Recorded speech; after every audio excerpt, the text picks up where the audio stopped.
ወደ ፈተና እንዳትገቡ ተግታችሁ ጸልዩ ይላል ጌታ ኢየሱስ ክርስቶስ። ጌታ ኢየሱስ ክርስቶስ በዛ በጭንቅ ሰዓት በጭንቅ ጊዜ ጌቴሰማኒ የአትክልት ስፍራ ላይ ሆኖ ሶስቱን ደቀ መዛሙርቶቹን ጴጥሮስን፣ ያዕቆብንና ዮሐንስን ይዞ ለጸሎት በወጣበት ጊዜ ይሄንን እንዳለ የእግዚአብሔር ቃል በማቴዎስ ወንጌል ምዕራፍ 26 ቁጥር 41 ላይ፣ በማርቆስ ወንጌል ምዕራፍ 14 ቁጥር 38 ላይ፣ በሉቃስ ወንጌል ምዕራፍ 22 ቁጥር 39 ላይ በተደጋጋሚ ይነግሩናል በወቅቱ የነበሩ ወንጌላውያን። ጸሎት ምን ያህል ጠንካራ እንደሆነ፣ ምን ያህል ከአምላክ ጋር እንደሚያገናኝ፣ ምን ያህል የሰው ልጅ እግዚአብሔርን የሚያምኑት የሰው ልጆች ከአምላካቸው ጋር የሚገናኙበት ዋነኛ መስመር ጸሎት መሆኑን በደንብ ያስረዳናል። ጸሎት ከፈተና መውጫ፣ ጥያቄያችንን ወደ እግዚአብሔር የምናቀርብበት፣ ለጥያቄዎቻችን መልስ የምናገኝበት፣ ችግራችንን በጌታችን ፊት የምናቀርብበት፣ ለዛ መልስ የምናገኝበት ሁነኛ መስመር ነው። ጌታ ኢየሱስ ክርስቶስ አጽንኦት ሰጥቶ ለሶስቱ ደቀ መዛሙርት በተደጋጋሚ ተኙ ነበርና በዛ ምሽት ላይ ጌታ ኢየሱስ ክርስቶስ በነገታው ሊሰቀል ባለበት ጊዜ፣ ጌታ ኢየሱስ ክርስቶስ ደጋግሞ ይጸልይ በነበረበት ጊዜ፣ ደም ሁላ እስከሚያልበው ድረስ ተጨንቆ በነበረ ጊዜ እነዚህን ደቀ መዛሙርት ሶስት ጊዜ ቢያንስ ሶስት ጊዜ እየቀሰቀሰ ተነስታችሁ ጸልዩ፣ ወደ ፈተና እንዳትገቡ፣ ተነስታችሁ ጸልዩ፣ ወደ ፈተና እንዳትገቡ እያለ ይላቸው ነበር። ወደ ፈተና ላለመግባት ሁነኛ መስመር ጸሎት ነው። ሁል ጊዜ በጸሎት ከተጋን፣ ጉዳያችንን ወደ አምላካችን ካቀረብን፣ ተዋጊው እግዚአብሔር ነው። ለእኛ የሚዋጋው እግዚአብሔር ይሆናል። ለእኛ የሚዋጋው በዙሪያችን ከቦን ያለው መንፈስ ቅዱስ ይሆናል።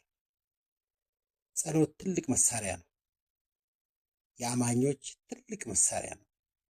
ጸሎት ስንጸልይ ከልባችን የጸለይነውን ነገር እንደምናገኝ አምነን መጸለይ እንዳለብን በተደጋጋሚ በቃሉ ላይ ተገልጿል። ስለዚህ ነው ጌታ ኢየሱስ ክርስቶስ ይህንን ያለው። በተለይ ጌታ ኢየሱስ ክርስቶስ በማርቆስ ወንጌል ላይ እንደተገለጸው ሶስት ናቸው ይዟቸው ወደ ተራራ የወጣው፣ ግን ጴጥሮስን ነበረ፣ ስምዖን ጴጥሮስን ነበረ። ተኝተሃልን ይለዋል። አንዲት ሰዓት እንኳን መትጋት አቃትህን ይለዋል። ይህንና ለሶስቱም ምን ይላቸዋል? ወደ ፈተና እንዳትገቡ ተግታችሁ ጸልዩ የሚል ምክር ሰጣቸው። መጨረሻ ላይ የእንቅልፍ ጥሩ ነገር አላጋጠመም። በመተኛታቸው ስለደበታቸው በጣም ስለተጨነቁ ነው የተኙት ይላል። በሉቃስ ወንጌል ላይ ከጭንቀት የተነሳ ደከማቸው፣ ጸሎትም አቅም አልነበራቸውም። ስለዚህ ከዛ የተነሳ ይላል ሉቃስ 22 ምዕራፍ 22 ላይ ይህንን በዝርዝር ያስቀምጠዋልና ጨንቋቸው ነው። ደቀ መዛሙርቱ የሚሆነውን ነገር ስለተረዱ ጨንቋቸው ለጸሎት ሁላ ጉልበታቸው አልታዘዝ አላቸው፣ አእምሯቸው አልታዘዝ አላቸው። ወገኖቼ እጅግ ጭንቀት ውስጥ በምንሆንበት ጊዜ ለጸሎት እንኳን አቅም የምናጣበት ጊዜ ይኖራል። ያንን ጊዜ ግን በጽናት ማለፍ ትልቅ ነገር ነው።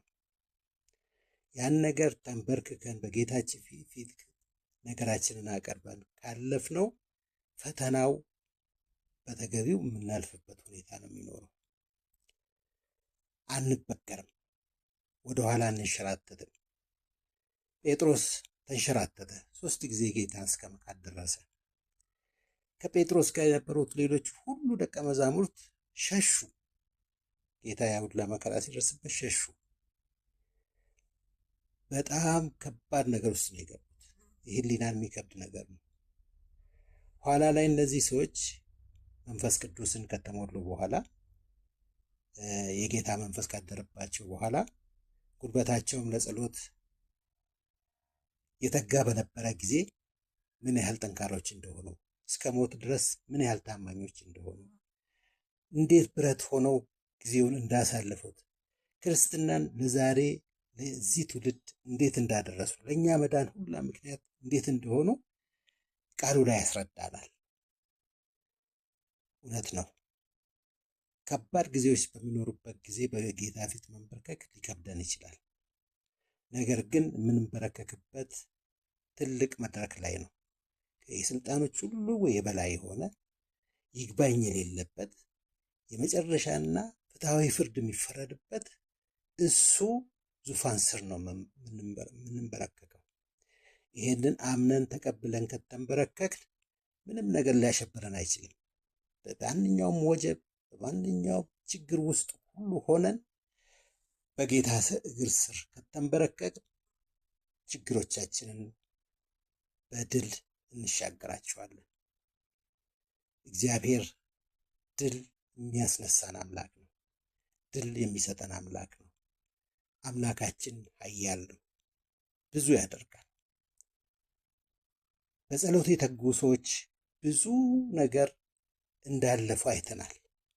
ዳንኤልን አይተነዋል። ዳንኤል በጸሎት ስለተጋ ሞገስን አገኘ። ሞገስን አግኝቶ ትልቅ ስልጣን እስከ ማግኘት ደረሰ። ይሄንን ስልጣኑን ለማሳጣትና ሞገሱን ለማሳጣት ተቀናቃኞቹ ለጸሎት እግሩ እንዳይንበረከክ አዋጅ አስነገሩ። ዳንኤል ግን በጽናት የጸሎት ጊዜውን ሳያዛንፍ በጌታ ፊት ይንበረከክ ነበረ። ተወነጀለ። በአንበሳ ጉድጓድ ውስጥ እንዲጣል ተወሰነበት። አንበሳ ጉድጓድ ውስጥ ተጣለ። የአንበሳዎችን አፍ ግን አምላኩ የተማመነበት ዘጋለት።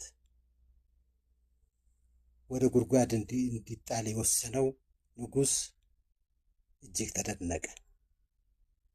ተደነቀ። እግዚአብሔርን እስከ ማክበር ደረሰ። ይሄ ነው የኛ እግዚአብሔር፣ ይሄ ነው።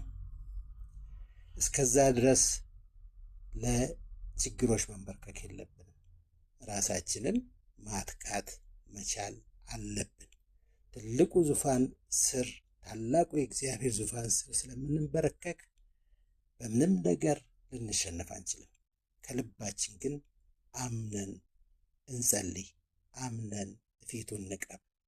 ጥያቄያችንን አምናችሁ ከቀረባችሁ፣ ከልባችሁ ይሆናል ብላችሁ ካላችሁ ማናቸውም ነገር ይፈጸማል ብሏል።